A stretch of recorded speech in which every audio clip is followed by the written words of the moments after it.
ta shimfiɗar ka ta zo kwaɗu mace da miji, sha'awar ka ya kwanta ita ma sha'awar ta ya kwanta, ka yi wasanni da ita ta da kai. Domin a cikin aure akwai abubuwa da yawa da mutane ba su sani ba a cikin zama da mata.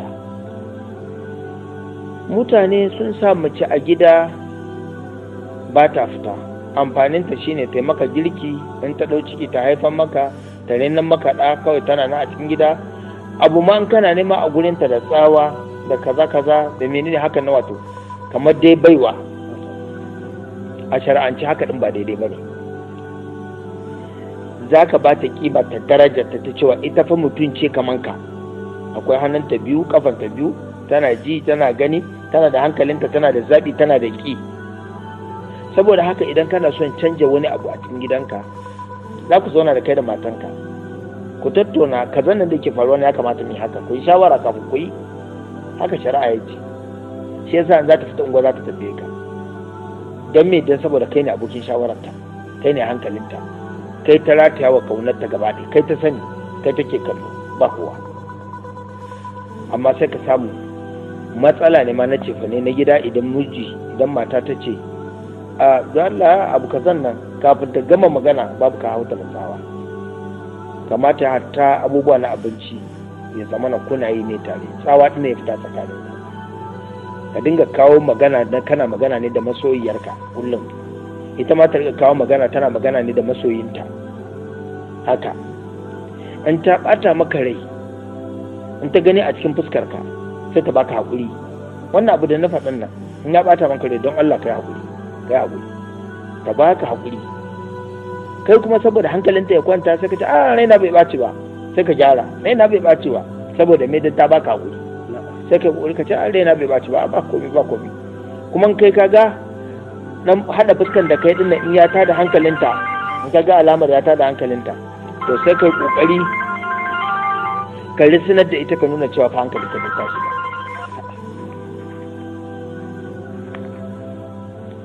Tala shiga wata malam, ɗazu a bayaninka ka taɓo cewar aure ba zai yiwu ba ko ba zai inganta ba sai da sadaki, sai da shaidu da sauransu. Tala shiga wata malam, a yanzu akallan sadaki idan za a kimanta da kuɗi kamar nawa ne? Shiga wata wanda in ba shi aure ba zai yi ba. Sadaki ya danganta ga abin da dai ka iya baiwa matan, don shi ya fi ƙarfi.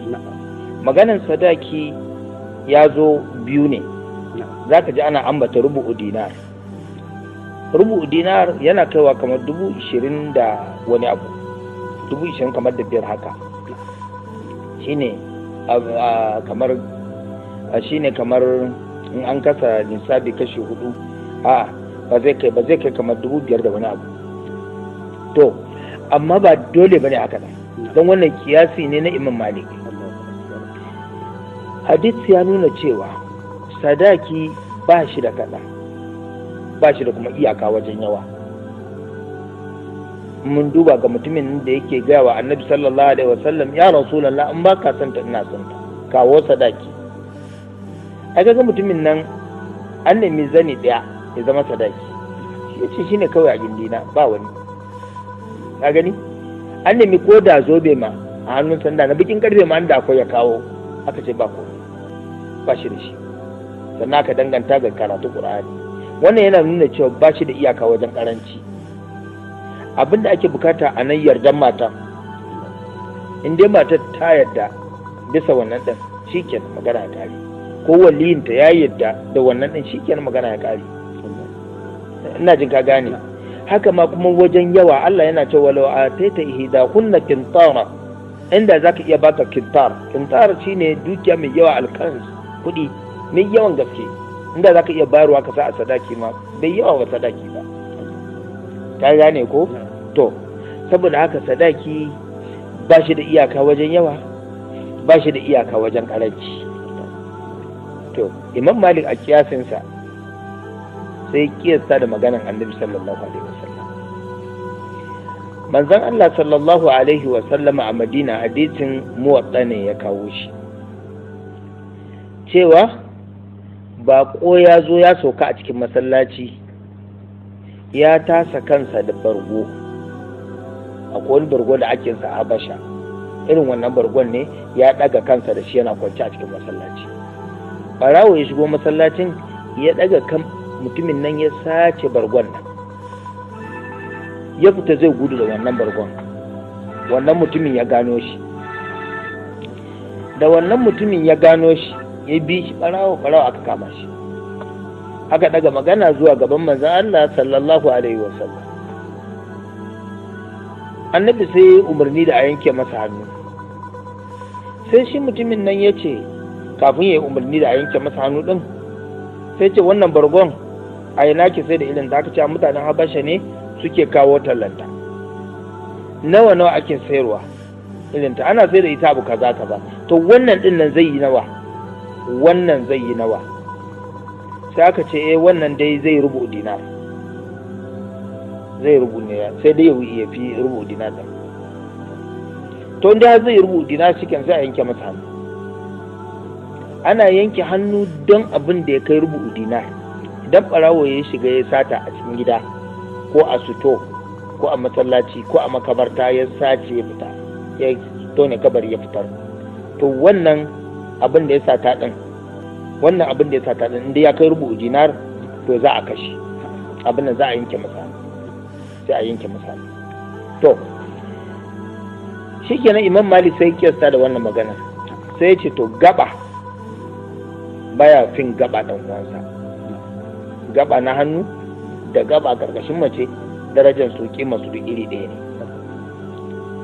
In dai har rubu dinar zai sa a yanke hannu, to rubu dinar ne zai sa gaban mace ya halatta gare ka, kar ka bata abin da ya gaza rubu dinar.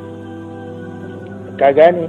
To sai anan aka kiyasta, saboda haka mazhabar Malik sai suka tafi da cewa rubu dinar za a biya, akalla sa rubu dinar, mafiya yawan sa ba iyaka, akalla rubu dinar. Amma sauran mazhabobi guda uku suka yi ittifaki akan ta wajen akalla ma ba iyaka, ta wajen sama ma babu iyaka. To na shiga wata balan, ina irin auren nan da ake yi, mutum kawai zai ayyana ranar da zai aurar da yarsa, ya tara mutane ya ce ya ba wani yarsa sadaka, ana shiga wata balan. Bai yi ba a sadakar ya, dan tana mace bata da mutunci ne ana sadaka da ita, baiwa ce, ba haka bane ba a sadaka da ita. Manzon Allah sallallahu alaihi wasallama da yace aure mafi albarka auren da aka yi ta cikin sakin fuska, cikin daɗi, wanda ita ma ta sassautar da sadakinta bata cuci mijin ba. To a nan mace tana iya sassauta sadakinta ta ɗaura maka abin da zaka iya. Ina jin ka gane.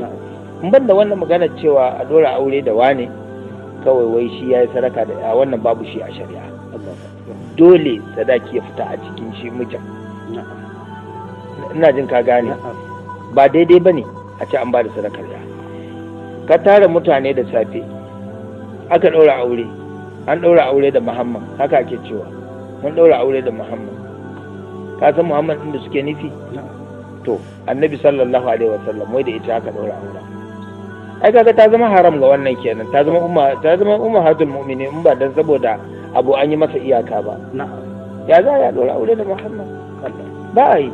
Wasu a ce an ɗaura aure da Muhammad shikenan, shi ainihin malamin ma yana cikin jama'a nan, ta ce auren fa daman kai aka ɗora. Dole aure yana da shirye-shirye. Da farko kana son ka ɗora bashi yar kaɗan, sai ka kira shi wane na ina son baka yata